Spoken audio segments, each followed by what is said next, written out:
നമ്മളിന്ന് സ്റ്റാറ്റിക്സിൽ, അതായത് electric charge and fields എന്ന് പറയുന്ന ചാപ്റ്ററിലെ ഒരു ക്വസ്റ്റ്യനാണ് ചെയ്യുന്നത്. നമ്മുടെ NCERTയിലെ ഒരു സോൾഡ് എക്സാമ്പിളാണ്, എക്സാമ്പിൾ 1.5. ക്വസ്റ്റ്യനിൽ പറഞ്ഞിട്ടുള്ളതാണ്, consider 3 charges Q1, Q2 and Q3 each equal to Q at the vertices of an equilateral triangle of side L. What is the force on a charge Q? ഈ ക്വസ്റ്റ്യനിൽ ഒരു ഡയഗ്രാം കൂടെ ഉണ്ട്. ഞാൻ ആ ഡയഗ്രാം ഇവിടെ വരയ്ക്കാം. നമുക്ക് ഒരു ഈക്വിലാറ്ററൽ ട്രയാങ്കിളാണ്. ഞാൻ വരയ്ക്കുമ്പോൾ ചെറിയ ചെരുവുകളും ഒക്കെ ഉണ്ടാവാം. This is an equilateral triangle. Assume that this an equilateral triangle. ഇവിടെയാണ് നമ്മുടെ ക്യാപിറ്റൽ Q ഉള്ളത്. 3 പോയിൻറ്റ്സ് കോർണേഴ്സാണ് A, B, C. ഈ കോർണേഴ്സിലുള്ള ചാർജ് Q1, Q2, Q3 എന്നൊക്കെയാണ്. പക്ഷേ Q1 ആണെങ്കിലും Q2 ആണെങ്കിലും Q3 ആണെങ്കിലും ഒക്കെ എത്ര വാല്യൂ? എല്ലാം സ്മോൾ ലെറ്റർ Q ആണ്. Okay. And the side of each part AB equal to BC equal to AC. All these are equal, which is L. And now we have to find the force. What is the force acting on the charge capital Q placed at the centroid? Centroidൽ ഇരിക്കുന്ന ചാർജിന് capital Qൻ്റെ മുകളിലുള്ള ഫോഴ്സാണ് നമുക്ക് എന്ത് ചെയ്യേണ്ടത്? കണ്ടുപിടിക്കുന്നത്. Okay. അപ്പോൾ നമുക്കറിയാം Coulomb's law ആണ് നമ്മളിവിടെ യൂസ് ചെയ്യേണ്ടത്. അപ്പോൾ force due to the charge at A, എയിലിരിക്കുന്ന Q കൊണ്ട് let it be this point, capital Q ഇരിക്കുന്ന പോയിന്റ് നമുക്ക് എന്ത് ചെയ്യാം? O എന്ന് മാർക്ക് ചെയ്യാം. സെൻട്രോയിഡ്. ആ സെൻട്രോയിഡിലുള്ള ഫോഴ്സാണ് നമ്മൾ പറയുന്നത് force acting on the charge capital Q due to the charge at A. നമുക്കറിയാം 1/4πε0 Q1 Q2/r² ആണ്. Q1 പകരം എയിലിരിക്കുന്ന ചാർജ്, Q2 പകരം സെൻട്രോയിഡിലിരിക്കുന്ന ചാർജ് ബൈ ആ ഡിസ്റ്റൻസ്. നമുക്ക് ലെറ്റ് ഇറ്റ് ബി, നമുക്ക് AO എന്ന് എടുക്കാം. AO². ഇതൊരു ഫോഴ്സ് വെക്ടർ ക്വാണ്ടിറ്റിയാണ്. FB same. FB, force acting at capital Q due to the charge at B, 1/4πε0 QQ by BO the whole square. And FC, 1/4πε0 small letter Q, capital Q, CO the whole square. അവിടെ that is സിയിലിരിക്കുന്ന charge ആണ് ഒരെണ്ണം, മറ്റേ charge സെൻട്രോയിഡാണ്, which is again O. ഇനി ഈ ഓരോ ഫോഴ്സുകളും act ചെയ്യുന്ന ഡയറക്ഷൻസ് കൂടെ നമുക്ക് നോക്കാം.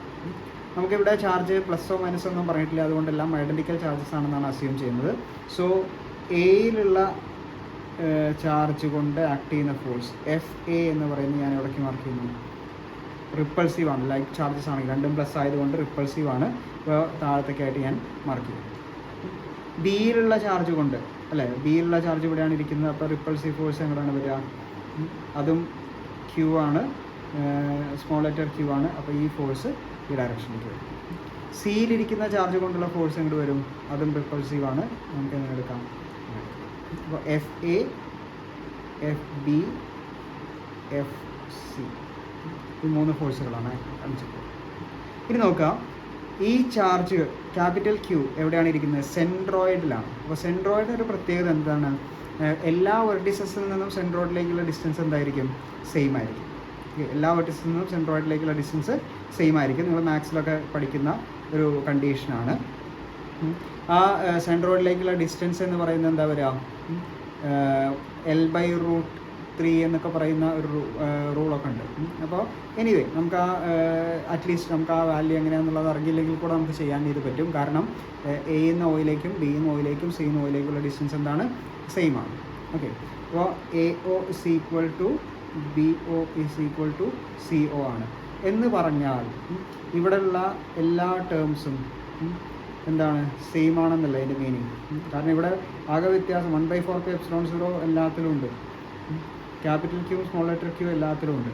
പിന്നെ ആകെ വ്യത്യാസമുള്ള AOയും BOയും COയും ആയിരുന്നു. പക്ഷെ അതുവരെല്ലാവരും സെയിം ആണെന്ന് പറഞ്ഞു കഴിഞ്ഞാൽ മാഗ്നിറ്റ്യൂഡ് ഓഫ് FAയും മാഗ്നിറ്റ്യൂഡ് ഓഫ് FBയും മാഗ്നിറ്റ്യൂഡ് ഓഫ് FCയും ഒക്കെ എന്താണ്? സെയിം ആണ്. സോ എല്ലാ ഫോഴ്സുകളുടെയും മാഗ്നിറ്റ്യൂഡ്, ഇപ്പോൾ ഒരെണ്ണം 1 ന്യൂട്ടൺ ആണെങ്കിൽ അടുത്തത് 1 ന്യൂട്ടൺ ആണ്, മൂന്നാമത്തെ ആളും എന്താണ്?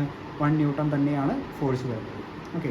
അപ്പോൾ ഇനി നമുക്കുള്ളത് ഈ ഫോഴ്സിൻ്റെ ഡയറക്ഷൻ വെച്ചിട്ട് നമുക്ക് എന്ത് കണ്ടുപിടിക്കണം? റിസൾട്ടൻറ്റ് ഫോഴ്സ് കണ്ടുപിടിക്കണം. ഓക്കെ.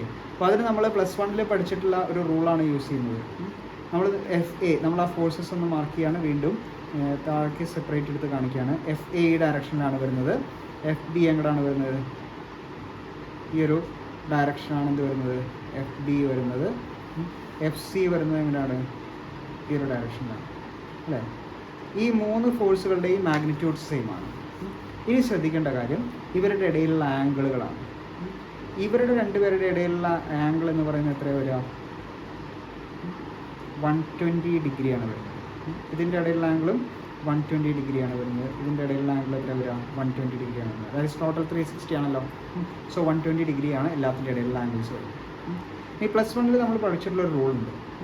രണ്ട് വെക്ടേഴ്സിൻ്റെയും മാഗ്നിറ്റ്യൂഡ് സെയിമും അവരുടെ ഇടയിലുള്ള ആംഗിൾ 120 ഡിഗ്രിയുമാണെങ്കിൽ R = A ആയിരിക്കും എന്നുള്ള കണ്ടീഷൻ. എന്ന് പറഞ്ഞാൽ രണ്ട് വെക്ടേഴ്സ് ഉണ്ട്, A and B. രണ്ടുപേരുടെയും magnitudes same, that is magnitude of A = magnitude of B. Angle between them is 120 degree. അങ്ങനെയാണെങ്കിൽ റിസൾട്ടൻറ്റ് R = നമ്മൾ പഠിച്ചിട്ടുണ്ട് A² + B² + 2AB cos θ ആണ് റിസൾട്ടൻറ്റ് കണ്ടെത്താനുള്ള ഇക്വേഷൻ. അപ്പോൾ തീറ്റയുടെ വാല്യൂ എത്രയാണ് നമുക്ക് കിട്ടിയിട്ടുള്ളത്, 120 ഡിഗ്രിയാണ് അല്ലേ. എയുടെയും ബിയുടെയും മാഗ്നിറ്റ്യൂഡ് സെയിം ആയതുകൊണ്ട് നമുക്ക് ഇവിടെ എന്ത് എഴുതാം, A² + 2AA cos 120 എന്ന് എഴുതാം. ഓക്കെ, cos 120യുടെ വാല്യൂ എന്ന് പറയുന്നത് -½ ആണ്. അപ്പോൾ നമ്മൾ ആ വാല്യൂ സബ്സ്റ്റിറ്റ്യൂട്ട് ചെയ്ത് കഴിഞ്ഞാൽ എന്താ ഉണ്ടാവുക, √A² + A² എന്ന് പറഞ്ഞാൽ 2A² + 2A × A² cos 120 എന്നുള്ളത് -½ അല്ലേ. ഈ 2ഉം ഇതും കൂടെ എന്ത് ചെയ്യാം, കട്ട് ചെയ്ത് കളയാം. ബാക്കി എന്താ ഉണ്ടാവുക, √2A² + A² × -1 എന്ന് പറഞ്ഞാൽ -A² എന്ന് വരും. ദാറ്റ് ഈസ് √A² ആണ്, ദാറ്റ് ഈസ് A ആണ്.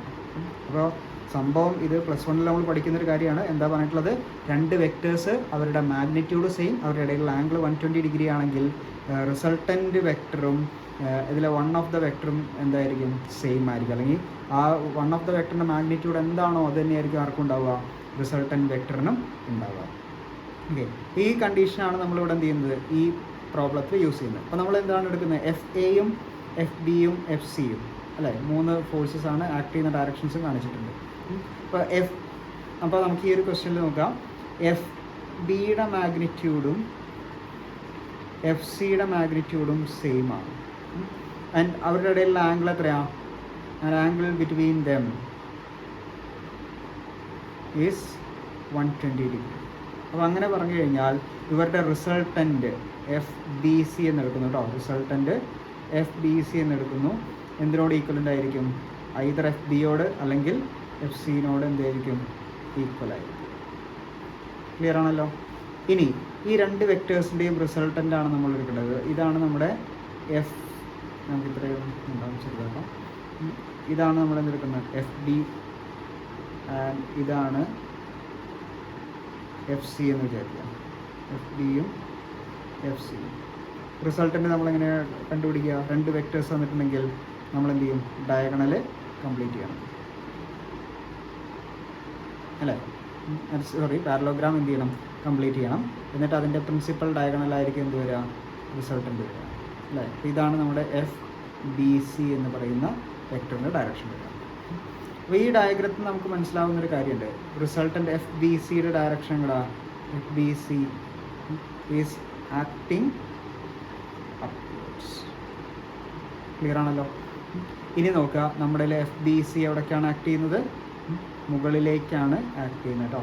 So this is FBC. അപ്പോൾ ഇനി FBയും FCയും വേറെ വേറെ കാണിക്കേണ്ട കാര്യമില്ല, കാരണം അവരുടെ റിസൾട്ടൻ്റാണ് നമ്മളിപ്പോൾ FBC എന്ന് പറഞ്ഞ് മുകളിലേക്ക് കാണിച്ചിട്ടുള്ളത്.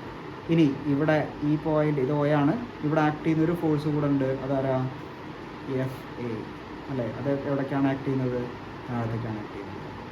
FA എവിടേക്കാണ് ആക്ട് ചെയ്യുന്നത്, താഴത്തേക്കാണ് ആക്ട് ചെയ്യുന്നത്. അപ്പോൾ റിസൾട്ടൻറ്റ് ഫോഴ്സ് എന്ന് പറയുന്നത് എന്താ വരിക, ഒരാൾ മുകളിലേക്കും ഒരാൾ താഴത്തേക്കും ആണെങ്കിൽ ഇവർ രണ്ടും കൂടെ എന്ത് ചെയ്താൽ മതി, മാഗ്നിറ്റ്യൂഡ്സ് എന്ത് ചെയ്താൽ മതി, സബ്ട്രാക്ട് ചെയ്താൽ മതി അല്ലേ. FBC vector FBC plus vector FA ആണ് വേണ്ടത്, പക്ഷെ FBC മുകളിലേക്കാണ്. സോ FBC - FA എന്ന് എടുത്താൽ മതി അല്ലേ. മുകളിലേക്കുള്ളത് പോസിറ്റീവായിട്ട് താഴത്തേക്കുള്ള എന്തായിട്ട് എടുക്കുക, ഓപ്പോസിറ്റ് ഡയറക്ഷൻ അല്ലേ. അപ്പോൾ എന്തെടുത്താൽ മതി, നെഗറ്റീവ് എടുത്താൽ മതി. ഇനി വീണ്ടും നമ്മൾ ശ്രദ്ധിക്കേണ്ട കാര്യം എഫ് ബിയും എഫ് സിയുടെയും വാല്യൂവിനോട് ഈക്വലൻ്റ് ആണ് ആരുടെ വാല്യൂ? എഫ് ബി സിയുടെ വാല്യൂ അല്ലേ? പക്ഷെ നമ്മൾ ആദ്യം പറഞ്ഞിട്ടൊരു റിസൾട്ട് ഉണ്ട്, എന്താ?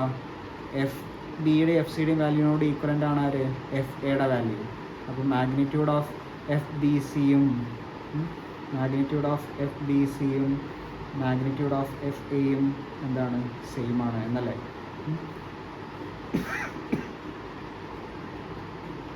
ഇവർ രണ്ടുപേരും സെയിം ആണെങ്കിൽ ഒന്നും മുകളിലേക്കും താഴത്തേക്കാണ് അല്ലേ? അപ്പോൾ റിസൾട്ടൻ്റ് എത്ര വരിക? റിസൾട്ടൻ്റ് ഫോഴ്സ് എന്താ വരിക? 0. കാരണം എന്താ? രണ്ടും പേരും കൂടെ ക്യാൻസൽ ചെയ്ത് പോകും. സോ നെറ്റ് ഫോഴ്സ് വരുന്നത് എത്രയായിരിക്കും? 0 ന്യൂട്ടൺ അല്ലെങ്കിൽ 0 ആയിരിക്കും. ഈ രണ്ട് തരിസ സെൻറ്ററിലുള്ള ചാർജ് ക്യാപിറ്റൽ ക്യൂവിൻ്റെ മുകളിലുള്ള നെറ്റ് ഫോഴ്സ് എന്ന് പറയുന്നത് if small letter Q's are placed in the vertices of the equilateral triangle and capital Q is at the centroid of that triangle.